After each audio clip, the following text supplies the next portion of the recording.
Well, it's great to be with you. Thanks ever so much for the opportunity to come and share with you what I've learned over the years about flight. As I indicated, I've always had an interest in flight. This is an Arctic tern on its way from the North Pole to the South Pole, at which they make a trip every year without any difficulty. The only thing that stops them is birds of prey, usually in the Mediterranean area, where they dive bomb, sadly, onto these hardly unsuspecting because they know they're going to be preyed on, but they can't always avoid the peregrine falcons and the others travelling at much greater speeds and grabbing these Arctic terns out of the sky.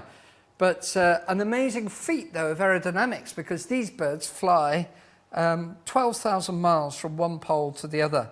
There's another beautiful view. There's a really tremendous photograph there of Arctic terns. So I'm going to talk to you a little bit about the wonders of flight. This is sort of the wow factor. And then I'm going to get a little bit more detailed, because I know you're scientists here and I know you'll be saying, oh, well, that's nice, that's beautiful, but I really want to get into the science of it. Well, I think you shouldn't forget, though, we shouldn't despise just the wonder of the world. And I don't actually say that it's wrong to just sit back and think and just look at the entirety of the particular creature that you're studying. You can sometimes get so close to the science that you forget to see things holistically. And when you do see the wonder of what is, I would suggest to you, created, that's my position, as you obviously know, then you begin to see the enormity of what's involved in the alternative, which is to say that this creature has evolved over many years. The wonders of flight, let's now just consider some details. The migration, I've just mentioned to you, the Arctic terns, which fly a huge distance from one pole to the other. Somebody once asked, why do birds fly south in winter? And you know what the answer was? Too far to walk. Exactly, you preempted me, sir. Too far to walk. Well, you meant to laugh there, but you don't have to if you don't want to. But there we go. Let's talk about another one, though, which this time the Arctic tern, of course, stops on the way. It makes a huge trip, one pole to the other. But this next one is the Pacific golden plover, which migrates between northern Canada and Alaska and Hawaii, a distance of about 3,000 miles. And the young make the journey after the adults, and they go alone. That's the most amazing thing about the Pacific golden plover. So that journey is a long distance. It actually takes 5 to 6 hours if you fly from Los Angeles to Honolulu, and if you're flying in one of our jets that we have today, Boeing 777 or whatever. So it's actually a large distance. And if you know anything about the islands of Hawaii, if you're a pilot, they are just little dots in the middle of a massive ocean. In other words, there's no real landmarks until you're within about 50 miles, maybe 20 miles, somewhere in that region. You begin to see it over the horizon. If you're flying at the sort of heights that these birds would fly at, it would be a much closer distance. So there is no way you've got cues on the way to tell you how to get there, all right?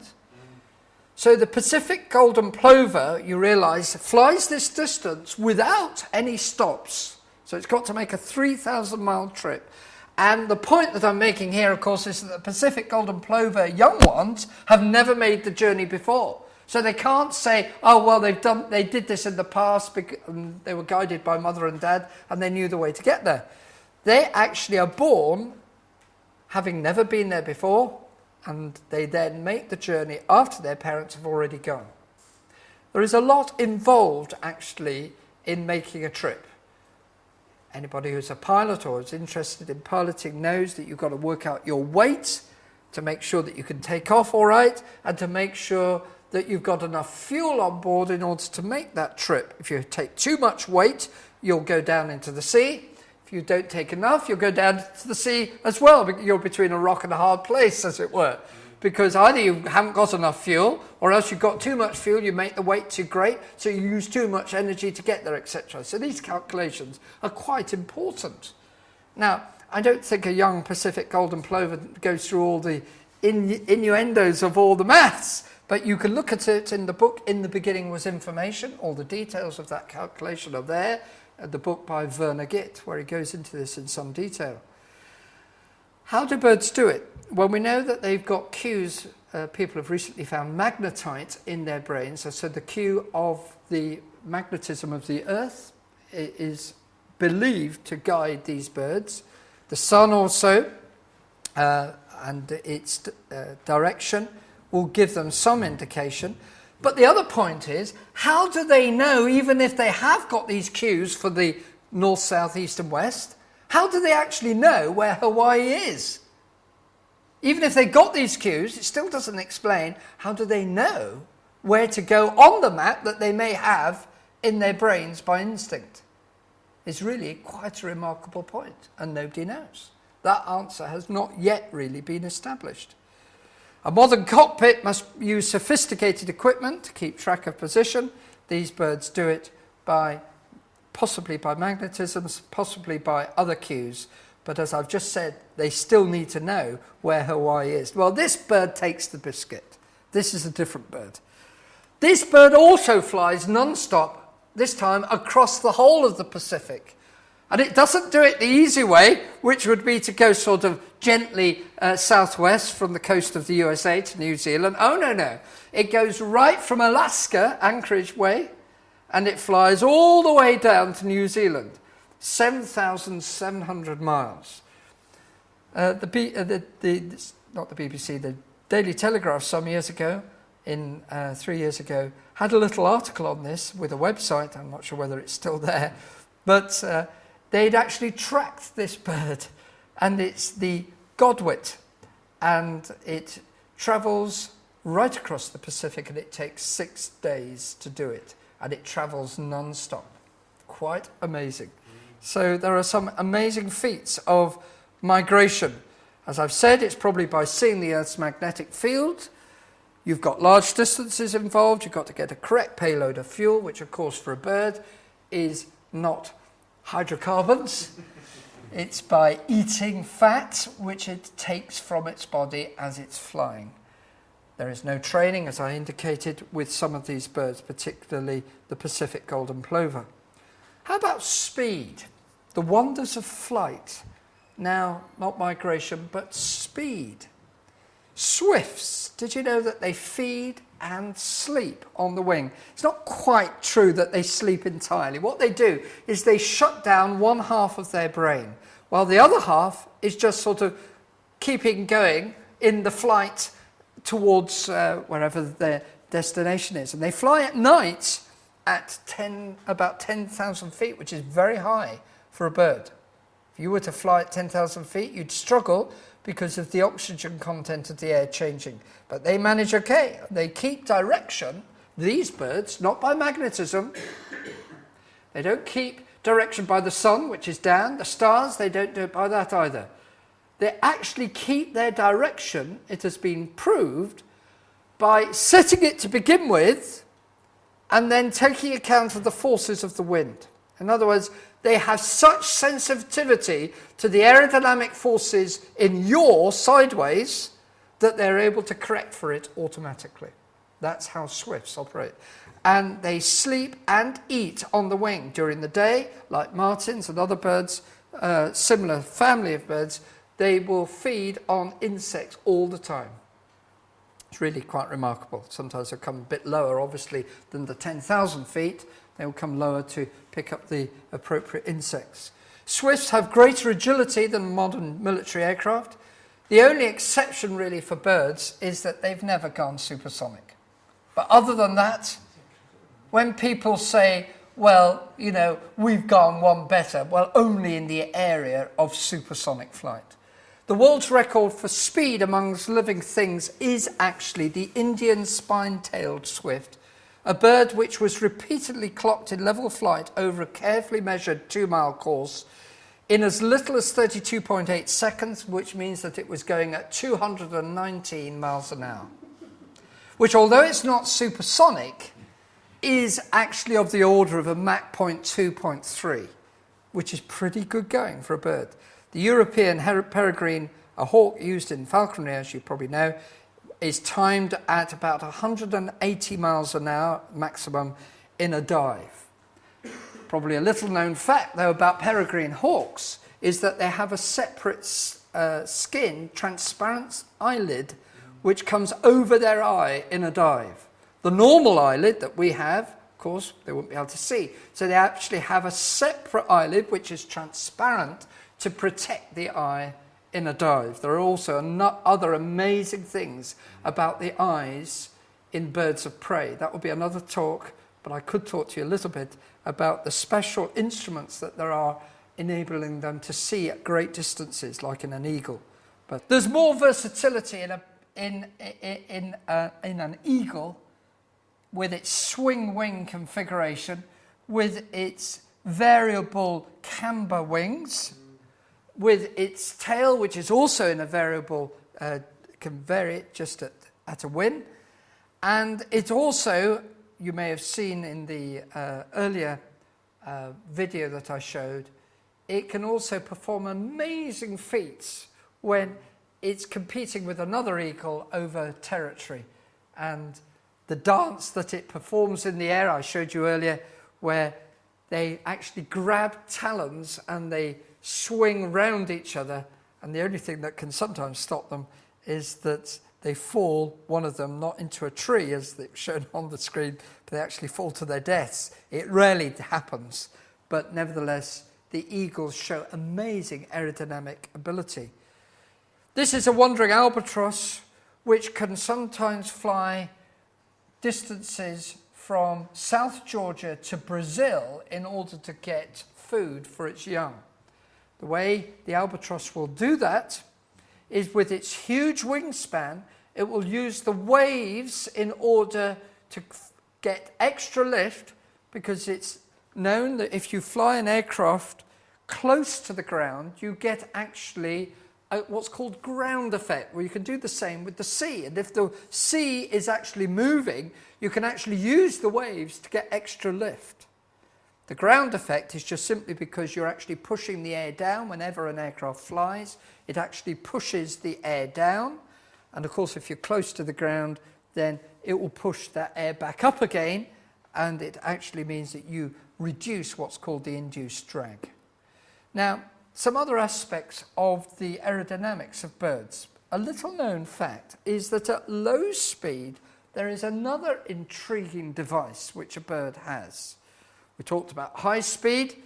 Now we'll talk about low speed and indeed hovering, I'm coming to.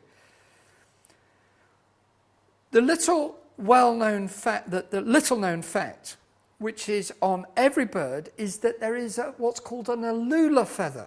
Now the alula feather is a little finger which just points forward about halfway down the leading edge of a bird. Here it is on a white-tailed kite. And you can see this little feather which pushes forward. Now that's a very important feather, because what it does is it controls the airflow over the upper portion of the wing under low speed. If you don't have that, the air would just separate over the aerofoil and the bird would just drop. But with that addition, it actually puts some of the high energy air from underneath the wing into the upper portion of the wing. So the air, instead of just simply separating from the wing, is actually pushed back onto the upper surface of the wing. It basically will increase the drag, but increases the lift capacity under high angle of attack. I've only just realised in the last few weeks that a person, believe it or not, by the name Ian McIntosh, put in a patent on this device which he had seen in birds and thought that he could apply it to aircraft. He did this, I believe, in about 1907. He was actually called up in the First World War. He survived the Gallipoli campaign, came back to New Zealand, I think he was in, or it was New Zealand or Australia. He came back, I think it was to New Zealand, and when he came back, he realised that Handley Page were developing just the same thing. So he challenged them in court and said, "You're taking my patent." But Handley Page won the debate, and Handley Page actually used this device, which is not called an alula feather like on this American kestrel, or on the red-tailed hawk there. It's actually just called a leading edge slat, but it's based on the same principle. Here it runs right along the leading edge, and you'll see it on various jetliners if you're sitting in the right place. If you look out as they're landing, the air is encouraged, as I say, to be attached to the upper wing, and indeed the well-known disaster at Staines when a Trident crashed on takeoff and fell out of the sky from Heathrow was due to the pilot retracting the leading edge slats too soon. And so the lift was lost on that Trident and it crashed in 1970s. I can remember it actually because I was aircraft spotting at the time. Now, the other thing about birds is that they can fly, some of them, such that they can hover. Actually, I didn't show you, but let me just quickly go back. The American kestrel, and indeed our kestrels here in England and Scotland and all over the British Isles, can hover. They do it by a different principle, but they flick their wings, the outer portion of their wings, and with the flared tail at the back, it's not doing it in this case, the American kestrel, but with the flared tail at the back, they could stabilize themselves and actually just hover. You often see them in the motorways and in the central reservation or at the side. They're looking for shrews, which of course they will go for as soon as they can. But a hummingbird is hovering by a very different principle. The hummingbird hovers by a figure of eight motion from its wings. It will hover. Let me just do it with one arm, then you can see what I'm saying. It will move the wing down, then it will turn it right over and bring it down again, even though it's bringing its upper surface down, right? So it's actually moving in a figure of eight motion. So it's getting lift both in the usual downward stroke and in what would have been the upstroke. So by doing that motion with the wings, it's actually performing quite a remarkable feat, which, as you well know, if you've seen them probably in hothouses here in England and Scotland, you'll perhaps have some places where you can find hummingbirds which are kept in warm conditions, and there's some beautiful photography done here where you can actually see the twisting of this blue-throated hummingbird. It effectively doesn't use any elbow. That elbow is really just about fixed and the wings are just simply straight out, and it does this motion with the wing. Quite extraordinary birds. Now, there is also another feature about hummingbirds. They have this long beak through which there is a double-grooved tongue, which the nectar is just poured down their throats because that's how they feed. They have to get energy extremely quickly, and the nectar is one way of getting it, and that means that they've got to go to plants which have the nectar available. They usually have a fairly long trumpet, as is the case with this flower here. And it raises quite a lot of issues as to how the hummingbird, if it did evolve, because you've got to actually make sure that the bird has a long beak with a long tongue and a double-grooved tongue at that in order to feed on the nectar. The tongue comes out at 5 to 6 times per second. The bird has got, therefore, to have that long beak, but supposing it didn't have the ability to hover. Well, the bird would come into the trumpet-like plant and it would hope to get some food, and then it would go straight through the other side of the flower, destroying it probably in the process because it hadn't yet got the ability to hover. Well, supposing it did have the ability to hover, but it didn't have the long beak. Well, it still couldn't get at the food. It's got to have both things right in order to survive and to move on into the next generation. That is a case with hummingbirds that you've got to have many features right. I'm going to show you some other features in birds which have got to be right. I mentioned a kestrel earlier. Here is a hovering kestrel, a European kestrel in that case. Now, aircraft have flaps. Now, though the flaps that this TriStar from some years ago has are operated by screws, mechanical screws which actually drive the devices to actually extend them at the back of the wing. You don't need screws on a swan. Here's Swan Mark 1, flaps down, nose forward, coming into land at Swan Lakes. Tchaikovsky, well, I shall have to apologise to. But to be frank, that shows far more design, far more detail, and I would suggest to you purpose, than what we had with the Lockheed TriStar, which nobody would doubt was designed. There is no screws operating these flaps at the back here, as you can see. The flaps at the back of this, this is operated simply by muscles moving the feathers down at the back. And I would suggest to you that the aerodynamics of that is really quite amazing, because you have to say that there is the muscle arrangement plus the appropriate feathers in order to change the camber of that wing.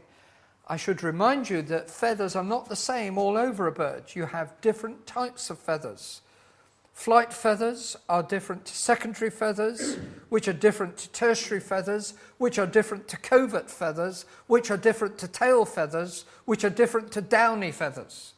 All feathers that I've just named are different. The feathers must grow at the appropriate point and must be the right type of feathers. But I was really talking to you about flaps. Now, with flaps comes some penalty, which is vortices. They carry with them this penalty. You can see some more vortices here on another occasion where the flaps down are showing these vortices coming off. Now, why am I mentioning these vortices? Well, some birds actually get round the problem of these vortices. In fact, they deliberately use an extra device to get extra lift from those vortices. And the device is winglets, like on this owl, which come right at the end of the wing. All wings, not just flaps, which I showed you it for because it was easiest to show it at that particular case. A high lift device under low speed, you can, if you've got the right conditions in the atmosphere, you can actually see the vortices. You actually get those vortices off the main wing. So any wing has a trailing vortex. And yet this owl and harriers and other birds of prey will, and eagles, have these curved winglets which are placed to actually make use of that vortex. In fact, it breaks up the trailing vortex and reduces the drag from the main wing. It means that these birds are very efficient flyers. And it also means that they're barely heard because the aerodynamic noise coming from an owl in flight is extremely small. Well, there's always been the urge to fly. This chap obviously jumped to his death. And these guys were cheating because they were using a lighter than air craft. Whereas at least he wasn't cheating, probably didn't live to tell the tale in that case. Now, the first people to really fly heavier than aircraft were the Wright brothers, who flew a distance roughly the length of a Boeing 747 on their first flight in 1903. But it was a controlled flight. Richard Pearce from New Zealand also tried to get an aircraft made, and he did actually fly before the Wright brothers, but his aircraft was not being controlled as the Wright brothers managed to control theirs.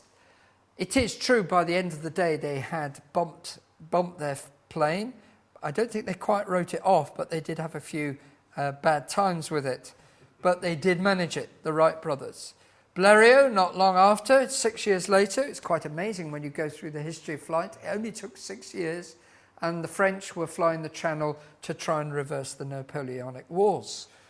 As I mentioned to you earlier, birds, of course, have feathers.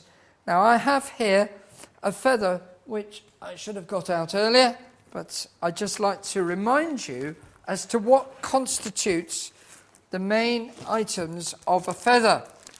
Now, we've got it on the diagram on the screen, but I want to just point out to you that this is a buzzard flight feather. The flight feathers are, of course, the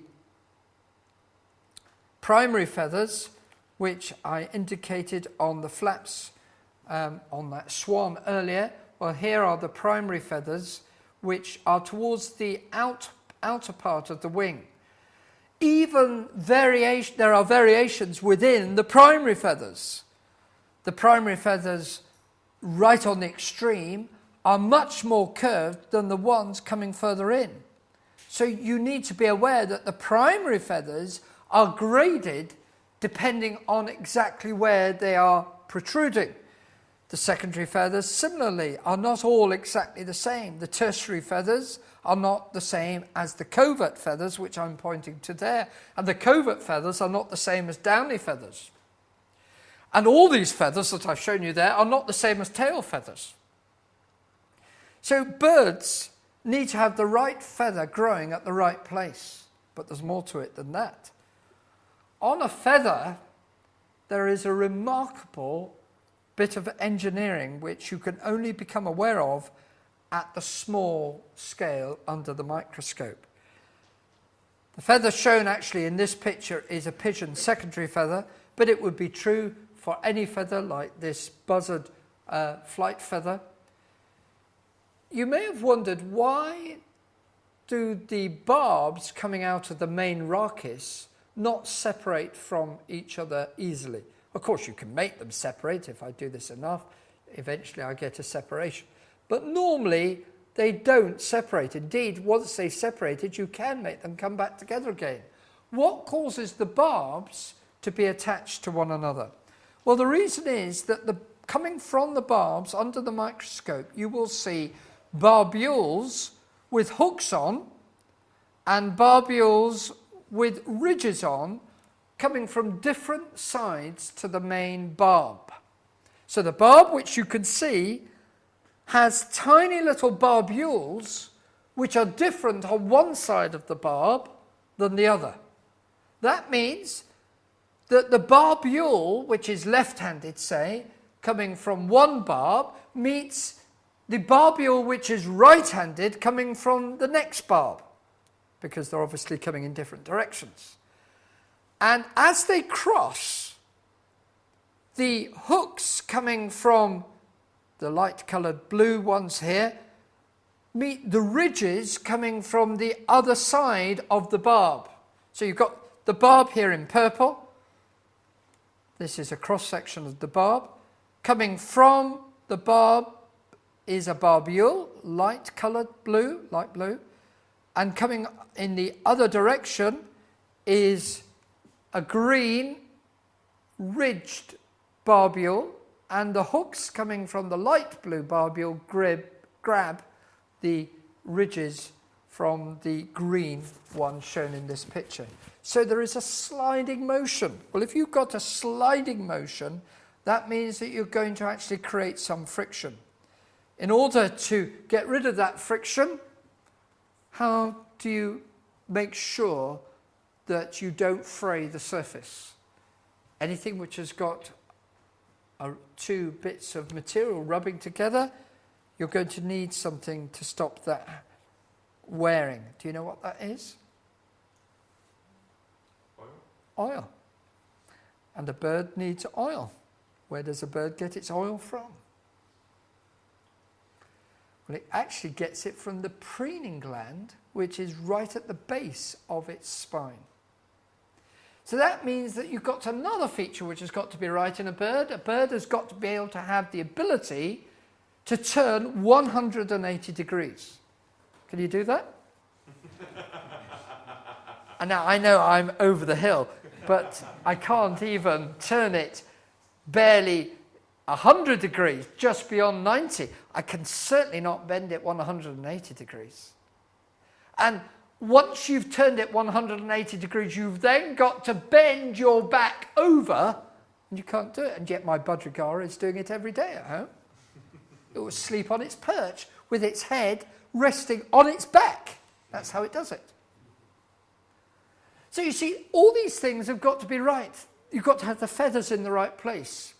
You've got to have the lightweight engineering principle of sliding joint, of the left-handed barbules being different to the right-handed barbules. It is true. Yes, we know that birds' feathers are made of keratin, which is the same as the fingernails you may still have left after the exams here at Edinburgh. And it's still the same as the hair, I know. It's actually, we'll give it to them, but it isn't quite the same keratin. But we'll assume it's the same keratin.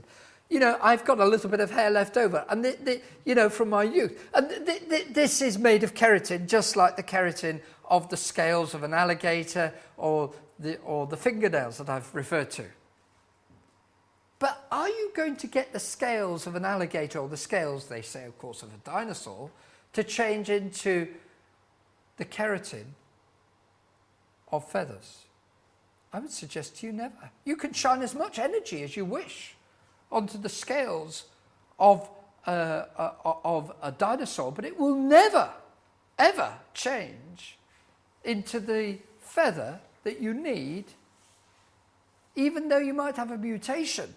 There will be no advantage, and there will be no way by which you can actually generate the structure that you need. You might get a frayed scale, which has been argued in the evolutionary literature, might be some advantage for this poor little creature, like a shrew or whatever it was, or velociraptor, was busy trying to run along the ground and get some advantage from getting some insects on the way. But you're never going to make the structure of a feather. In fact, Dawkins was asked this question by Jonathan Miller on the programme A History of Disbelief, I think it was 2 years ago, as to how the feather came about.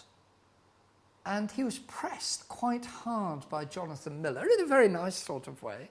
He said, how did this actually get going? How did that, I think he used the word, that little pimple, how could the evolutionary forces, or whatever you're going to speak of, Professor Dawkins, how did it get a purchase on that little pimple to change it into a feather? Richard Dawkins thought for a while, and he said, well, I suppose it's a matter of faith on my part. Well, I'd like to know what sort of faith. I would suggest to you that it's not the same faith that I have. It's a different faith. I'll come to that possibly at the end.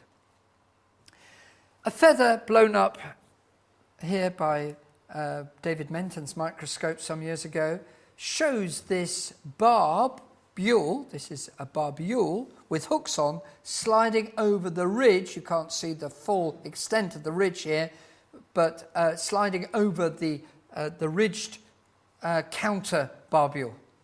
And the similarity would be to Velcro, except Velcro doesn't have a sliding joint, as you know, but it's a similar type of facility. And there's the quote from Richard Dawkins that I mentioned. I suppose it is a matter of faith on my part.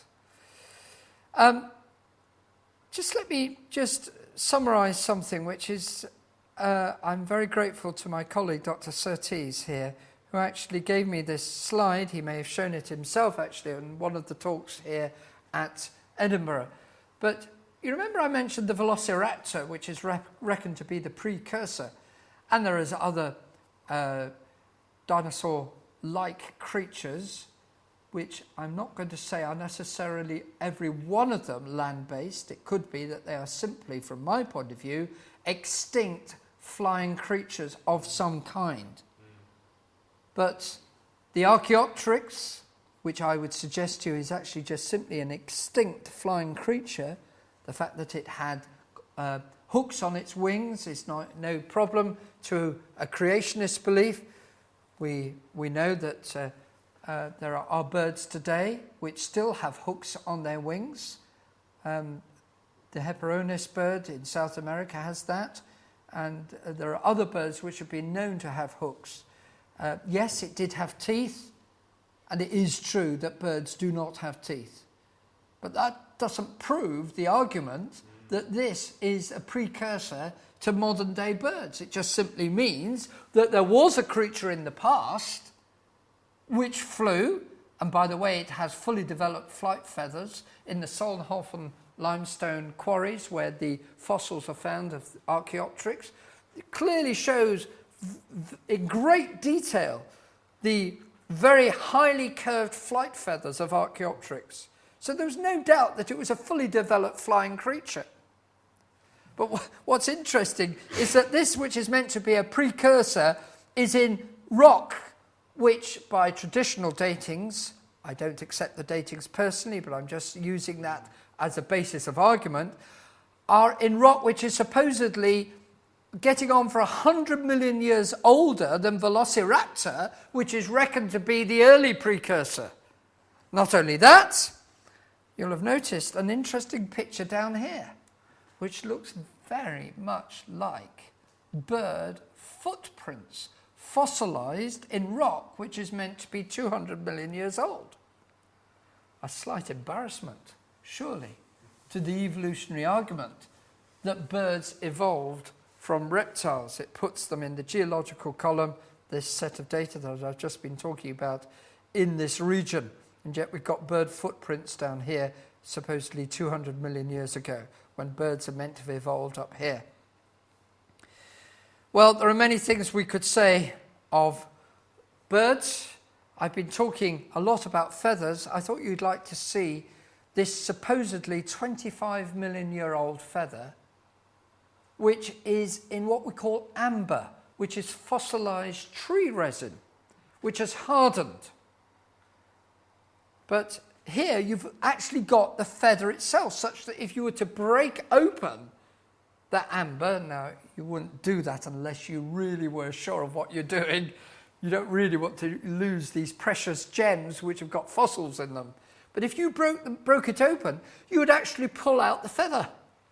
And you could see, because it's transparent, that the feather looks identical to a modern feather.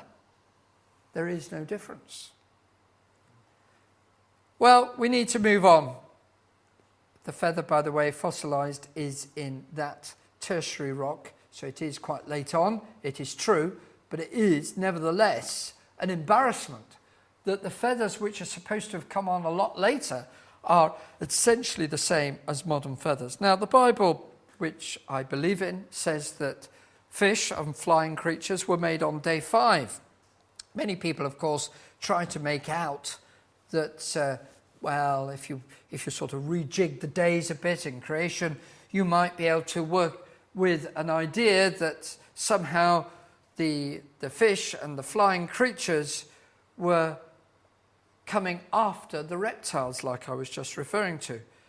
But it's a slight difficulty, because in that book it says that day 6, which of course is after day 5, was when the animals, the land-based animals, were made. So that actually doesn't fit. Well, I want to move on, and I'm just going to slightly skip here, if you don't mind, because I want to just move to another point, which is an important one, and that is some of the other structures in birds. Birds have bones which are light. We have heavy bones, but the bones of birds are hollow. I don't know whether you realise that. The only bird which doesn't have hollow bones is the loon bird, which is a diving bird, and the birds in fact, not every bone of the loon bird is solid, but a good number of them are. Because it's a diving bird, it needs heavier bones in order to get under the water. But birds generally have a light structure. If you're going to have a light structure, then a civil engineer knows that you need to have struts going across that structure such that you guard it against breakage. For instance, with a bridge, you'll often see this 45-degree angled spars in order to give the bridge strength. Warren, in the Second World War, realized that this was a way of making wings light but still giving them strength. And so he formed what's called the Warren's Truss in aircraft. But of course, that was done many years before by, I would say, the great design in birds, which already had this Warren's Truss arrangement in their bones. Next time you have chicken for your Sunday lunch, take one of the bones, crack them open, and you will see this light structure in a chicken's bones. So the bones of birds have to be hollow, but not only that, the muscles need to be in the right arrangement as well. Time won't permit me to go into great detail on this, but if you want to look up the structure on the web, you can easily do it, or go to any book on the anatomy of birds, and you will see that there is a major difference in the muscle arrangement between the arms of mammals, or the arms of reptiles, which are supposedly meant to be the precursors to birds, and the arms of, or the wings of birds themselves. The bird has not just the main pectoralis major flight muscle, which is shown there, which, if you like, is similar to our main muscle, which we have pulling and pushing our arm, but it has another muscle, which we do not have. If you were to do an experiment of pushing your arm up and down for about 1,000 times, I wonder whether you might get tired. I suspect you would. You try it. I mean, you can do it for a few hundred maybe. I'm doing it for a few tens and I'm going to give up soon. But I tell you why you get tired. It's because you don't have a muscle here which comes on top and pulls the arm up. You're actually doing it by the motion down here. But the bird does have it. It actually has a pulley arrangement, which has a muscle coming over the humerus, and it's called the supracoracoideus muscle. And it's a very important muscle. This is another diagram taken from the book, From One Small Speck to Man. It's a lovely book written by Vij Sedera, who is a consultant surgeon, and he does a lot of interesting dissections, and he shows the detail of this arrangement in his book. So this is the muscle I'm talking about, the extra blue one here. We've got this pectoralis major muscle. We have it as well, and it's a big muscle arrangement. You know, you need it for power with your arms or whatever. That is this major muscle. But the bird, all birds have this extra muscle. Now, where is that muscle attached? Well, it's actually attached to this sternum bone, which is really the breastbone of the bird. When you have your chicken, right, you actually, if I was to turn this upside down, right, you carve down here, right? Bit sad, really, but that's what you do. But, but that breastbone is a very important breastbone that you're cutting against. As you know, it's quite a large bone. Why is it important? Because that bone has all these muscles attached, but it isn't the only thing it does. We're now moving into yet another point about birds, which is utterly extraordinary. Did you know that birds breathe in an entirely different way to both reptiles and mammals? Birds don't have a diaphragm. They actually need that sternum bone to operate in replacement of a diaphragm. And I'll show you now a little bit more detail. So, I'm sorry, I'm just moving on a bit here. The bird, all birds, have a lung which is formed of a parallel set of tubes, and the air is driven through that by that sternum bone. And I'll now show you how it works.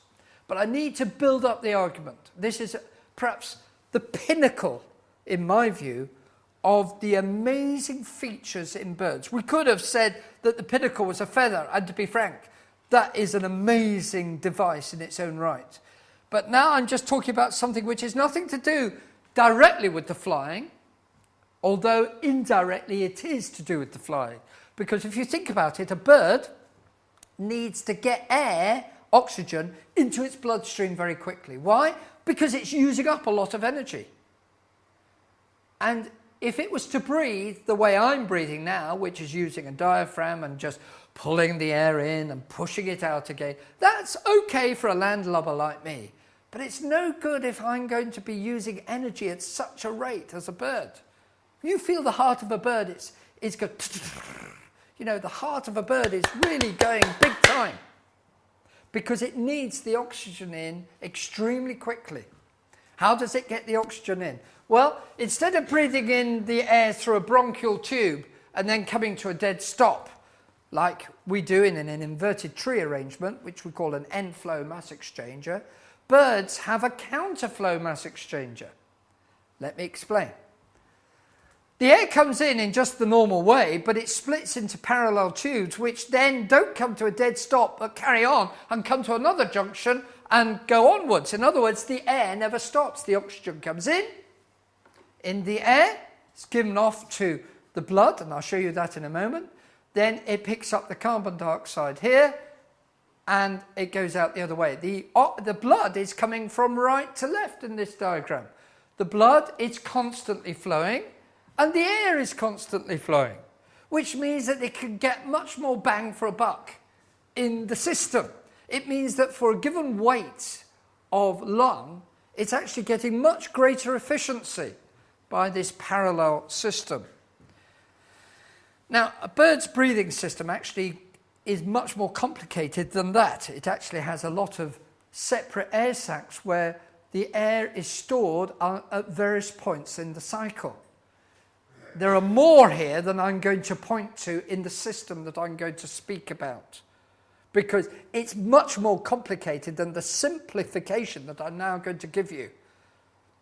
If you want to read the detail, look it up in the books, but there is an awful lot of complication which goes beyond what I'm going to say. But let me now give you the basics of a bird's breathing. It has the main trachea here, which we've got as well. The bird breathes in. We're going to do it together, right? So we're going to breathe in once. Right? All breathe in. And the air, if you were a bird, would have not gone through the lung yet. It would have gone to the rear air sac, the posterior air sac, all right? You saw the names back here. I haven't quite used the same one, posterior and anterior, okay? So on this diagram, the lung is actually here, okay? But we'll stick to this diagram. Now, you want to breathe out, but don't breathe out yet. You're not allowed to. So the air's gone to the rear air sac. I hope you haven't fainted yet. But the air's just gone to the rear air sac. Now we're going to breathe out. Right? You're not doing it. Come on, you've got to breathe out. Because now, as the bird breathes out, it still hasn't breathed out that air that it's just breathed in. Do you know what it's done? It's breathed out an earlier packet of air. Because it actually it breathes in a two-stage cycle. The air now has gone through the lung I've just referred to. So it's now full of carbon dioxide, and it's breathed out, and it's gone through the lung. Okay? Now it breathes in again. It's not breathing in the packet of air that we're following, it's breathing in a new packet of air, okay? But the packet of air that we're following, at that part of the cycle, is now gone to the anterior, the front air sac, okay? Ready for coming out of the trachea. Now it breathes out again. And it now breathes out that packet of air that we've just been following. So it goes,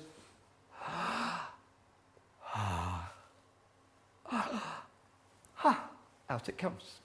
But all the time, it's always pumping air in the same direction from the back to the front of the lung. Now, just a minute. Reptile lungs, the evolutionist says, have changed to bird lungs. By the way, I did say to you the sternum bone is involved because there's no diaphragm, and the sternum bone operates the bird lung like a set of bellows, right? And it's rather like pressing on an organ pedal, the old organs that you used to have in churches, you know, where you press the pedals. Well, it's just moving its breastbone, and it uses that as a means of decompression and compression, as it were, in the same way as we would use a diaphragm. Now, this is the problem that the evolutionist has, and this will be the same really for any system, machinery, that evolution is trying to make. But this is really where it, I would say, gets worst of all for the evolutionist argument, because the evolutionist has got to say that there was a diaphragm operating lung and it changed to an avian lung. And this is what the articles actually admit. This was some years ago in Science.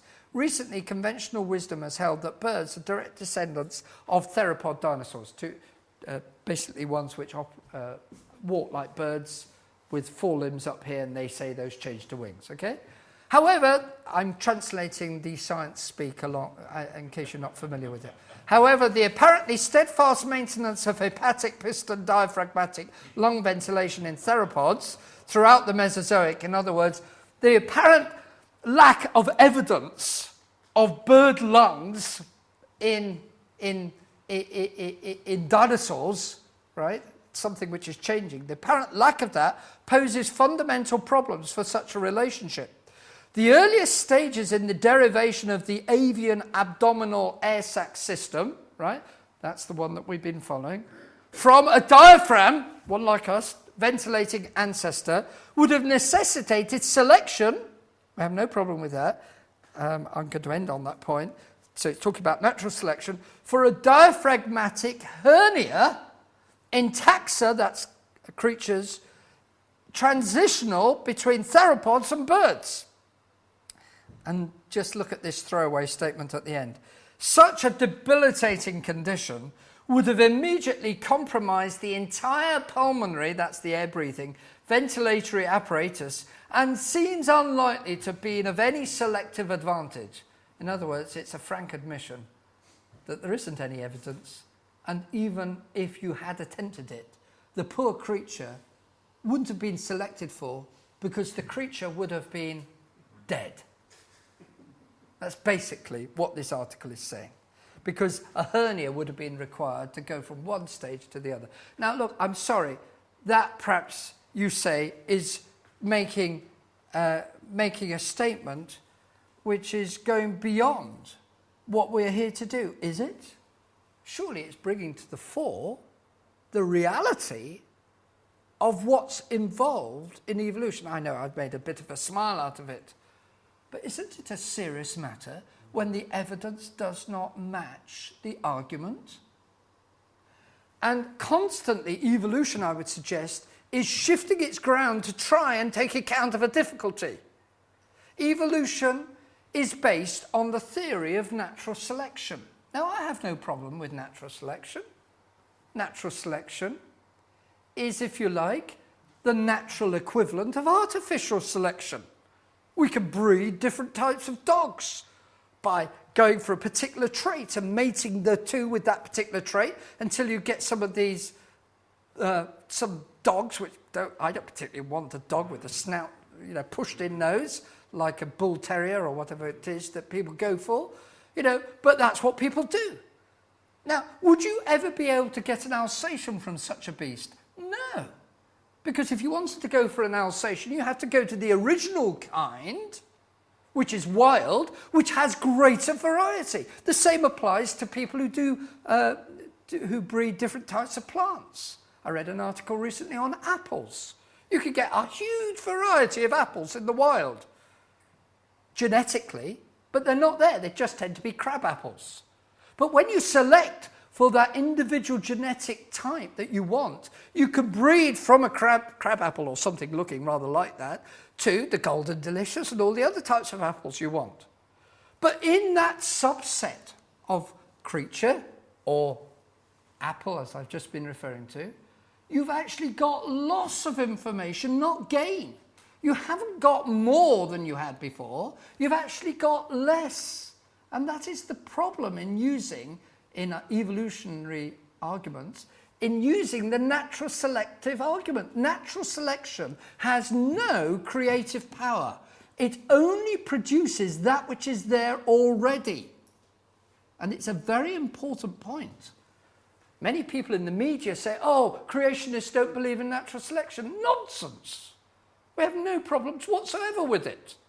The problem is far greater for the evolutionist with natural selection than a creationist.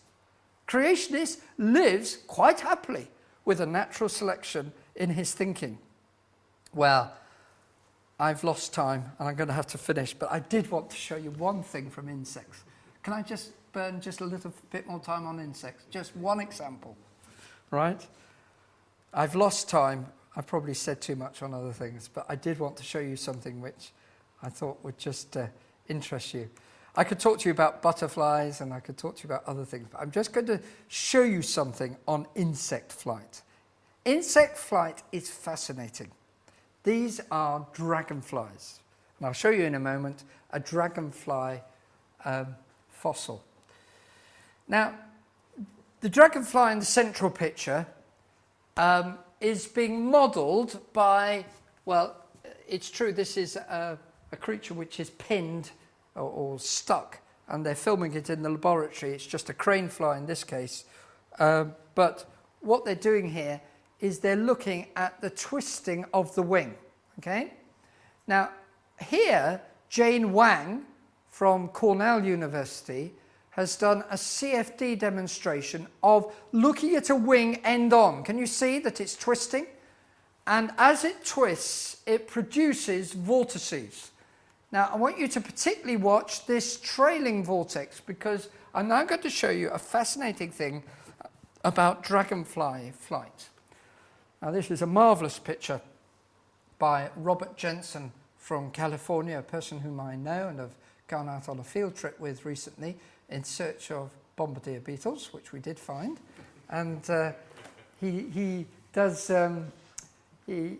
takes pictures of living things. And he's got this beautiful picture here of a meadowhawk dragonfly. Now, I want you to particularly notice these wings. You can actually see that the wing is slightly curved at the front. The leading edge enables it to produce camber, and yet it's a very, very delicate wing. By the way, how could you get a fossil of a dragonfly? Think about it. I'll ask you that question in a moment, because I'm going to show you a picture of one. But while we're thinking about live dragonflies, people have done measurements on the forces on the wing. This black is the wing, right? And these red arrows are the forces acting on the wing. Now, I don't want you to look at all the detail of that. Suffice to say that you could look it up in the original article by Dickinson in 1999 in Science. But he was basically saying that if you twist the wing at the right moment, then you get more lift than if you were just to go up and down with the wing. And that's an important point. And people have only realized of late just how incredible insects are at the way they fly. Now look at this picture. This is by Robert Jensen again. This is a dragonfly in flight. I've never seen a picture like this. I was full of awe when I saw this picture. I asked him for it and he very kindly gave it to me. And what I want you to see is that the forward wings of the dragonfly are, well, let's do it here. This is the forward wing and this is the hind wing. And this is what is happening. You can't see it, of course, in the still picture entirely, but it's doing this. It's actually doing that motion. Now, it's very important that we understand the difference here. It's not doing this and neither is it doing that against them. It's actually doing that. Now, this means that it's actually controlling the vortex from the forewing, right? This is the front wing, and this is the hind wing. There is a trailing vortex coming from the front wing, the forewing. And that trailing vortex is actually being manipulated by the hind wing.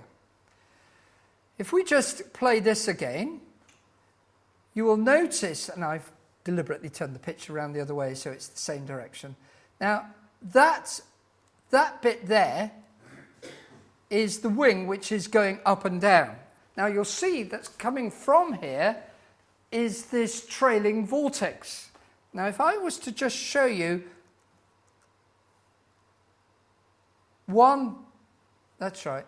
If I now show you, this is the middle part of that video, right? Where the wing is just on its way up and it leaves this updraft of this vortex, right? So as that wing goes up and as this one is about to come down, it's actually leaving an updraft, which is very helpful to the dragonfly. And the point I'm making here is that as that wing comes down, it sees an updraft coming from the vortex from the forewing. So it's actually manipulating the vortices and using them to increase its lift. And dragonflies go 30 miles an hour. In the past, I suspect that they went an awful lot faster. Dragonflies are exactly the same in the fossil record. That's what I wanted to get over to you. That aerodynamic brilliance is exactly the same in principle. I will grant you that the dragonflies won't necessarily be exactly the same model. They won't be exactly the same as the meadowhawks and the other ones that we have today. But the one that I showed you is not different in principle to this, which is 320 million year old Carboniferous rock. People have huge problems, if they're honest, with the fossil record, because intricate damselfly and dragonfly flight is borne witness to by the scales found in these dragonflies' fossils that I've just shown you. How can we say that A has changed to B over millions of years, when in fact dragonflies are the same in these rocks, supposedly 280, even 300 million years old, and they're the same in principle as the ones today? I would suggest to you that flight is a tremendous evidence of design, not of evolution. I haven't talked to you about bats, flying mammals.